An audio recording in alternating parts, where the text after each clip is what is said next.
We heard it before. We heard it before. There are two types of people in a relationship. The person that amplifies the problem and the person that fixes the problem.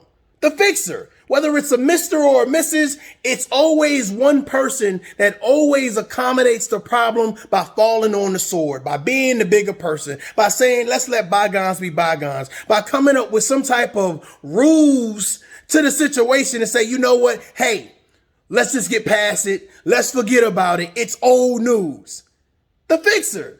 And I think that a lot of people don't realize that this is what happens when you carry your life or you're in a relationship, whether personal or professional. When people are accustomed to you fixing problems, they take it for granted. They take it for granted because they know no matter how irate, how disrespectful, how disloyal, how emotionally out of control or insane you are, that you're going to fix the problem. You're going to come up with a solution to make things better. It don't matter how many minutes go by, how many hours go by, how many days go by, how many years go by. They are relying on you to apply common sense. They are allowing on you to say, well, I know this is something that they can fix. I know this is something, no matter what was said, no matter how disrespectful it was, I know this is something that they will say, well, maybe it wasn't that bad. They're relying on you to lessen you to better them. Because here's the thing, if I could just run around and be disrespectful and disloyal and scream and holler and emotionally drain you, then I rely on you to come fix the problem. Here's the thing. The thing is, well, I'm going to keep doing it. I'm going to keep using you until I can't use you anymore. Because you're Mr. and Mrs. Fix It. And as some people, they grow accustomed to saying, you know what, I'll fix it. I got it. I'll do it. Here's the game plan. Well, people can get jealous of you because you fix problems. Have you ever heard of that? People can be upset because you're the one that everyone looks at to fix problems. Come on now. I identify two things. Either you're the person that is over the top all the time, emotionally unavailable, unself-aware. You're the person that's crazy, sporadic, cursing and fussing and doing all of the crazy stuff. And then you got the person that's level-headed. You got the person that can have a conversation. You got the person that can see a problem and break it down and say, okay, this is the game plan. Well, here's the thing. If I'm the person that's crazy and out of control and emotionally draining, I'm going to be looking at the person that fixes the problem like, everybody like you. Everybody's cool with you. People listen to you. And I'm just trying to figure out, well, I'm about to go do a bunch of stuff now or whatever, and then you just come fix it. Because that's what Mr. Fix It and Miss Fix It does. They come to fix the problem. But here's the thing. People understand the value of a person that can fix a problem.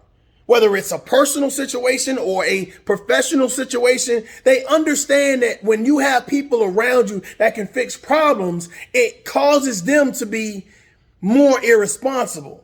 It causes them to have this false notion that, you know what, I can get out of this. I can get out of treating you any type of way. I can get out of not actually having self-accountability, but say, well, now it's a shared responsibility. If I curse you out, it's shared responsibility. If I break some shit, it's a shared responsibility. If I disrespect you, it's a shared responsibility. What we need to work on, not what you need to work on, what we need to work on. Hey, we both need to sit down, or we both need a slap on the wrist. We both messed up. You ever had those people we both? Well, you was doing all the cursing. You was doing all the screaming. You was being all emotional draining. You was being disrespectful and disloyal and untrustworthy. That was you. But for some reason, when you're a Mr. Fix It and a Mrs. Fix It, it's a shared responsibility. The common sense thing to do, what they say is cheaper to keep her. It's cheaper to keep them. Well, my thought process is, it's costing you something. It's costing you something. Maybe the amount of your worth. You know, we do that a lot. We talk about, you got to know your worth, all that great stuff. But maybe it's costing you the energy that you put into yourself. because you're so focused on fixing other people's problems who make it your problems. Again, whether it's a personal or a professional situation, you have to fix the problem. And sometimes the problem is the person itself. It's not what they're doing. It's the fact that they feel like they can do it. So sometimes the problem is the person. It's a physical body. It's a human being. And sometimes removing yourself from that person is the only way to fix the problem. That's the ultimate fix.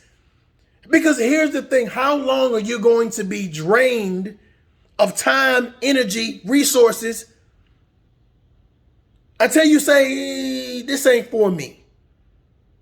You know, this ain't for me. I mean, here's the problem. I think the problem is when you have the agitator and then you got the fixer, right? For some reason, the person that didn't cause the problem is not doing the talking. It's the person who caused the problem that need to say to hey, y'all, let me tell y'all about my problem. Let me tell y'all about, shit, I'm the victim, y'all. I'm the victim. Hold on, wait. Now, shorty, do what? We know you better than that. We know you better than that. We know that you known for flying off the handle. We know that you known for being disrespectful. We know that you known for being over the top and dramatic and emotional and messy and gossip. We know you for that. So for you to come back and be like, woe is me, the lamb, the little sheep that cried wolf.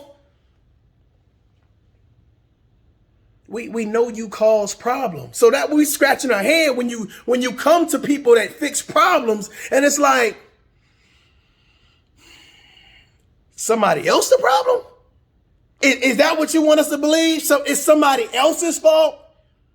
Because even how you're presenting the problem showcases that you are the problem. Showcases that you were self-centered, that you were unaware of other people's feelings and emotions, that you violated and disrespected other people. But now for some reason, you want everybody to rally for you. I don't know. What y'all think? Are you the agitator or are you the person that fixes problems?